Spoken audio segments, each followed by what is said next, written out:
নমস্কাৰ MD plus নিউজলৈ সমূহ দৰ্শক মই মৃণালী স্বাগতম জনাইছোঁ আৰু এনেকুৱা খবৰসমূহ পাই থাকিবলৈ আমাৰ এই চেনেলটি ছাবস্ক্ৰাইব কৰিব লগতে ভিডিঅ'টিত লাইক এটা কৰি শ্বেয়াৰ কৰিবলৈ নাপাহৰিব। এই মুহূৰ্তত দিবলৈ লৈছোঁ আজি ৰাতিপুৱাৰ ভাগৰ কেইবাটাও ডাঙৰ খবৰ। বাতৰিটোলৈ মন কৰিব। ABMCৰ মন্তব্যৰ পিছতে এইবাৰ মুখ্যমন্ত্ৰী ডক্টৰ হিমন্ত বিশ্ব শৰ্মাৰ তৰফৰ পৰা কি ডাঙৰ মন্তব্য কৰা হৈছে জনাবলৈ চেষ্টা কৰিম। কৈছে যে অসমীয়া নেলেখো বুলি ব্লেকমেইলিং কৰি লাভ নাই, বৰঞ্চ ভালেই হ'ব, NRCৰ প্ৰয়োজন নহ'ব অসমত।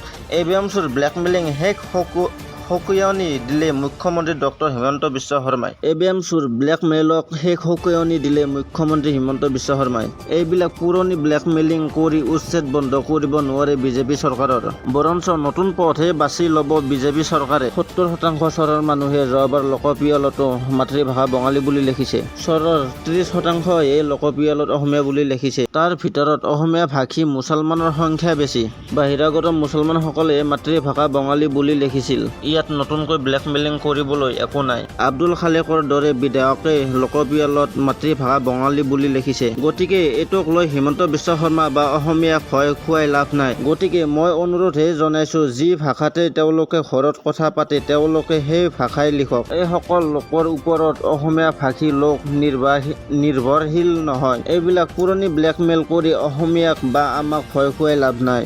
লোকপিয়লত অসমীয়া ভাষা দুটা কমি গ'লেও আমি সংবিধান সংশোধন কৰি ল'ম, যাৰ জৰিয়তে এই প্ৰমাণ কৰিব অসমত যে বাংলাদেশী অধিকহে সোমাল। এতিয়া আমাক NRCৰ প্ৰয়োজনেই নহ'ব, চকুৰ সন্মুখতে গণিব পাৰি। যদি সেইখন সুবিধা ABMCয়ে কৰি দিয়ে ধন্যবাদহে জনাম, কিয়নো বাংলাদেশী গণনা কৰা নতুন এটা ৰাস্তা দিব বিচাৰিছে ABMCয়ে।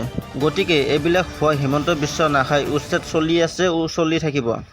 ABMCৰ ব্লেকমেইলক শেষ সকীয়নি দিলে মুখ্যমন্ত্ৰী ডক্টৰ হিমন্ত বিশ্ব শৰ্মাই। আন এটা অত্যন্ত জৰুৰী খবৰ, লাখ লাখ মেট্ৰিক শিক্ষাৰ্থীৰ বাবে এটা ভাল খবৰ এই মুহূৰ্তত জনাবলৈ চেষ্টা কৰিছোঁ। প্ৰতিগৰাকী মেট্ৰিক শিক্ষাৰ্থীয়ে এতিয়াৰে পৰা মাহে 300 টকাকৈ লাভ কৰিব। মুখ্যমন্ত্ৰী ডক্টৰ হিমন্ত বিশ্ব শৰ্মাই ডাঙৰ ঘোষণা কৰিছে। কি কি কৰিব লাগিব প্ৰতিটো তথ্য জনাবলৈ চেষ্টা কৰিছোঁ।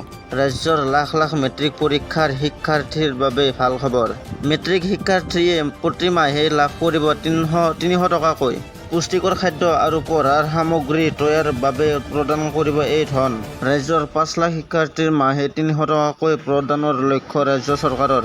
1 নৱেম্বৰৰ পৰাই মেট্ৰিক পৰীক্ষা শেষ হোৱালৈকে ধন প্ৰদান কৰিব চৰকাৰে। মেট্ৰিকৰ প্ৰমাণপত্ৰ পূৰণৰ সময়তে দিব লাগিব বেংক একাউণ্ট ডিটেইলছ। তাৰ পাছতে পোনপটীয়াকৈ ধন প্ৰদান কৰিব চৰকাৰে। কোনো শিক্ষাৰ্থীয়ে যাতে পুষ্টিকৰ খাদ্য প্ৰয়োজনীয় সামগ্ৰীৰ পৰা বঞ্চিত নহ'বলৈ এই পদক্ষেপ। কেবিনেটৰ অন্ততঃ মুখ্যমন্ত্ৰী হিমন্ত বিশ্ব শৰ্মাই আনুষ্ঠানিকভাৱে কৰিলে এই ঘোষণা। আন এটা এই মুহূৰ্তত ডাঙৰ খবৰ লৈ আহিছোঁ। ৰাজনীতি ত্যাগ কৰাৰ সন্দৰ্ভত এটা ডাঙৰ মন্তব্য কৰিছে বিধায়ক অখিল গগৈয়ে।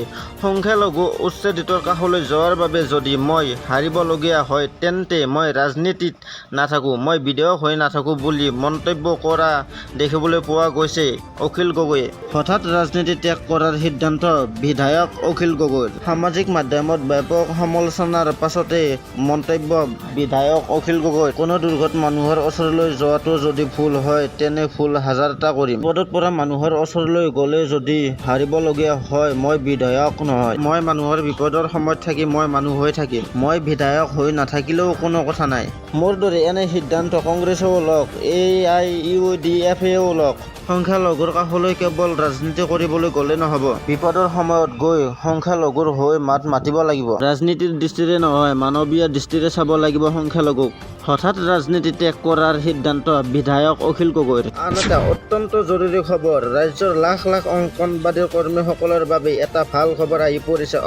অংগনবাদী কৰ্মীসকলৰ অতি শীঘ্ৰে দৰমহা 8,000কৈ বৃদ্ধি পাব সিদ্ধান্ত লৈছে ৰাজ্যৰ কেবিনেটত। এটা ডাঙৰ সিদ্ধান্ত ৰাজ্যৰ মুখ্যমন্ত্ৰীৰ। লাখ লাখ অংগনবাদী কৰ্মী সহায়িকাৰ দৰমহা বৃদ্ধি পাব।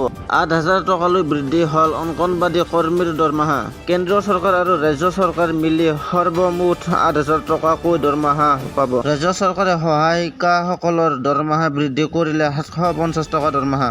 এতিয়া 1750 টকা পাব। ৰাজ্য চৰকাৰৰ পৰা কেন্দ্ৰীয় চৰকাৰে দিব 2,250 টকা। লাখ লাখ অংগনবাদী কৰ্মী সহায়িকাৰ দৰমহা বৃদ্ধি হ'ল। আন এটা এই মুহূৰ্তত ডাঙৰ খবৰ লৈ আহিছোঁ। গোৱালপাৰাৰ লগতে নামনি অসমৰ উচ্ছেদক লৈ ন্যায়ালয় দ্বাৰস্থ হ'ল ৰকিবুল হুছেইনে। ৰকিবুল হুছেইনৰ বৃহৎ মন্তব্য, ইতিমধ্যে ন্যায়ালয়ৰ কাষ চাপিছে সাংসদ ৰকিবুল হুছেইনে। নামনি অসমৰ উচ্ছেদক লৈ ডাঙৰ খবৰ।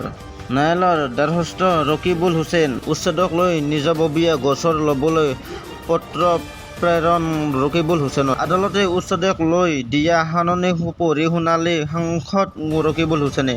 আলমগঞ্জৰ উচ্ছেদ অভিযান বৰ্তমান নচলে বুলি চৰকাৰে উচ্চ ন্যায়ালয়ত শপতনামা দাখিল কৰিছে। উচ্ছেদৰ সন্দৰ্ভত সকাহ দি উচ্চ ন্যায়ালয়ে গুৰুত্বপূৰ্ণ ৰায় দিছে। চৰকাৰে আদালতৰ নিৰ্দেশনাক অমান্য কৰাৰ অভিযোগ। ধুবুৰীৰ লগতে নামনি অসমৰ উচ্ছেদক লৈ বৃহৎ মন্তব্য সাংসদ ৰকিবুলৰ।